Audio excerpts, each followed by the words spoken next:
நீங்க பார்த்ததுல ரொம்ப சந்தோஷம். ஒரு உற்சாகமான எனக்கு உற்சாகம் வேணும் அப்படின்னா, வேறொரு மண்டலத்துல வந்தேன்னா, நான் உற்சாகம் ஆவேன் அப்படின்னு சொல்லுவாரு. அதேபோல அ பண்டாரால ஒரு சீனியர் பிரிசெப்டர் நானும் ஷங்கர் சாரும் பார்த்தோம். அவரு பார்த்தோனே சொன்னாரு, "உங்க ஜோன்ல என்ன நடக்குதுன்னு என்னால ஃபீல் பண்ண முடியுது. ஒரு பிரிசெப்டர்ஸ பார்க்கும்போதே அவங்களுடைய இம்ப்ரூவ்மென்ட் தெரியுது. அந்த சென்டரோட இம்ப்ரூவ்மென்ட் தெரியுது" அப்படின்னு சொன்னாரு. அதனால நம்ம ஒரு உற்சாகமான ஒரு மண்டலம். இந்த உற்சாகத்துல நம்ம உற்சாகமா இருக்கணும்னு நினைக்கக்கூடாது.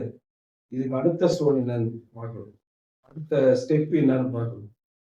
இதனால என்ன நடக்கும்? குறிக்கோளை அடைகிறோமோ இல்லையோ, முக்கியமாக எனக்கு இந்த பயிற்சியினுடைய தன்மை மீண்டும் தெளிவாக புரியாது. முதல் முறை சிட்டிங் எடுக்கும்போது அது மேல ஒரு இன்ட்ரெஸ்ட் இருக்கும். இன்னைக்குதான் ஃபர்ஸ்ட் சிட்டிங், இன்னைக்கு செகண்ட் சிட்டிங், இன்னைக்கு தேர்டு, இன்னைக்கு ஃபர்ஸ்ட் சக்சன், இன்னைக்கு ஃபர்ஸ்ட் பண்டாரா, இன்னைக்கு தான் முதல் முறை மாஸ்டர் நான் பிசிக்கலா பார்க்க போறேன் அப்படின்னா எப்போ ஒரு மனசுக்குள்ள ஒரு சந்தோஷம் வரும். கோவிந்தராஜ் அடிக்கடி சொல்றாரு, நம்மளுடைய மொத்த மார்க்கமும் இட்ஸ் ஆல் அபவுட் வண்டர், ஆச்சரியம்.